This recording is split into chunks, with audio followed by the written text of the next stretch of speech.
com 8 anos, ele viu na internet, né, a matéria.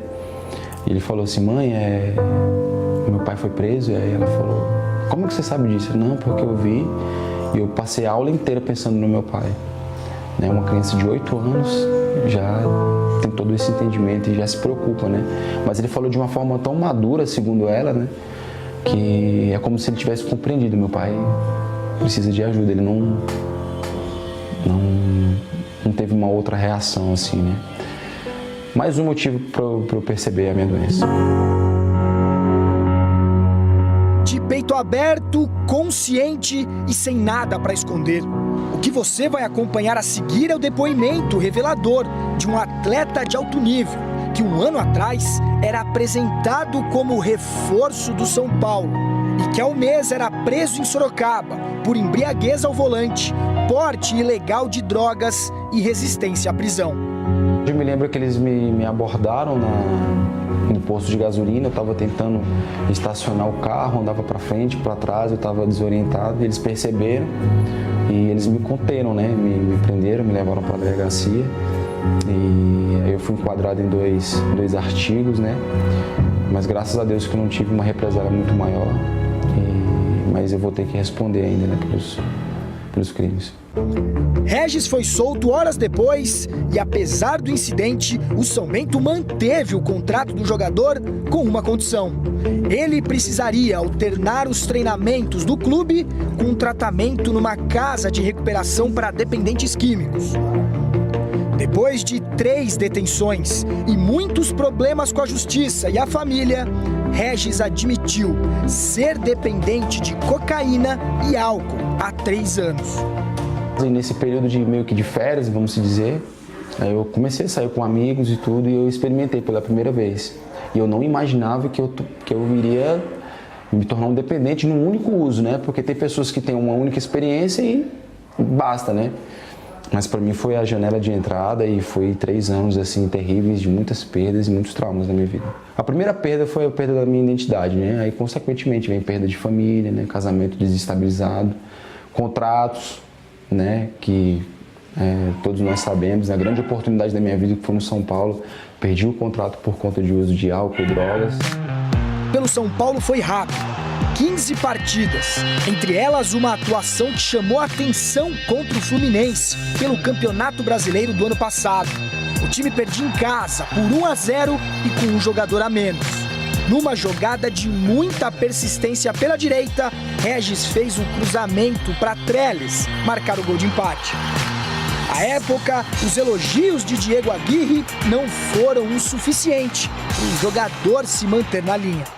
E eu acho que por ser uma pessoa muito emotiva, não ter conseguido ainda criar um equilíbrio emocional, quando eu cheguei ao São Paulo, todo aquele glamour, todo aquele sucesso, os bons desempenhos que eu tive dentro de campo, eu saí um pouco do foco, tive uma primeira recaída e daí a gente teve um processo muito ruim.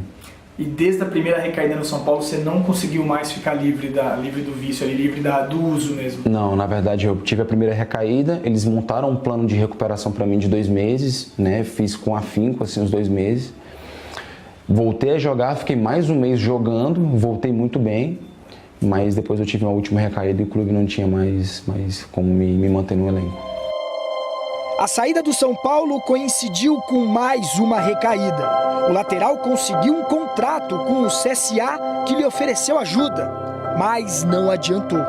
Regis teve mais problemas. Foi preso 2 vezes e chegou ao fundo do poço, com a 3ª prisão em Sorocaba. Eu estava na viatura e eu estava tentando me esconder e algumas pessoas estavam passando. E chegaram 2 pessoas e falaram, 2 torcedores do São Bento me reconheceram e falaram, Regis, o que você tá fazendo aí, cara? Eu sou lugar no campo e tal. Aí teve um outro torcedor que trouxe um lanche para eu comer, do São Bento também. E foi onde eu realmente percebi que pelas minhas próprias forças eu não estava conseguindo me manter firme. Talvez até me alimentar mesmo, porque eu já não me alimentava há 2 dias. Então aquele dia foi um dia que foi emocionante para mim, percebi o carinho do torcedor, mas também percebi que minha situação era grave e que eu tinha que dar um basta nessa situação. Hoje, Regis mora numa casa de recuperação e só sai, inclusive para os treinos, sob supervisão. É mais um recomeço que certamente será muito difícil. Aceitar uma internação não é uma decisão fácil. Isso já mostra um pouco daquilo que eu quero e eu espero retribuir e passar a reconstruir toda a confiança que eles depositaram em mim. Eu tenho essa característica de, após uma grande queda, ao mesmo tempo ter uma grande superação, um grande retorno. Eu aposto nisso e eu creio que agora esse meu retorno vai ser para ser estável e não ter mais quedas, né?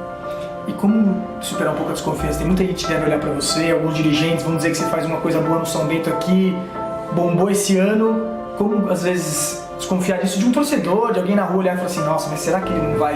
Isso não é difícil? Às vezes todo mundo dá aquele olhar de desconfiança. É difícil até porque o dependente químico ele é visto desta maneira, né?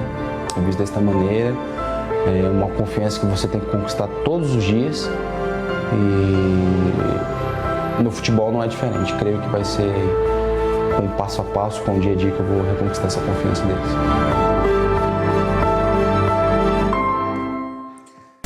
Com essa história que foge muito do comum para o meio esportivo. A gente abre o Globo Esporte essa terça-feira. O que me chama a atenção, Casão, é que ele fala que na primeira vez que ele usou a droga, ele já foi capturado por essa droga. Isso acontece de fato? Claro, isso é uma realidade. Quem usa pela primeira vez e tem uma predisposição a ser dependente químico, é na hora. Usou, não quer parar mais. E o que você achou desse depoimento? Eu achei o seguinte, Ivan, olha, tudo que ele está fazendo agora, nesse momento, é o caminho certo, né? Você está internado, sair acompanhado para ir no treinamento. Eu, por exemplo, saí acompanhado para ir no teatro, para ir no cinema, para ir em shows. Outro dia eu fui no cinema, não tinha companhia, chamei uma psicóloga para ir comigo. Profissional, né?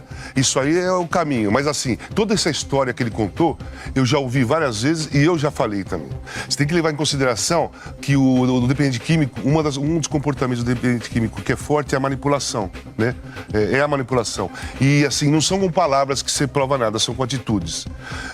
Beleza, ele falou, não tem como ninguém falar se é verdade ou mentira, se está real, se não é real, mas tudo isso significa muito pouco para um tratamento.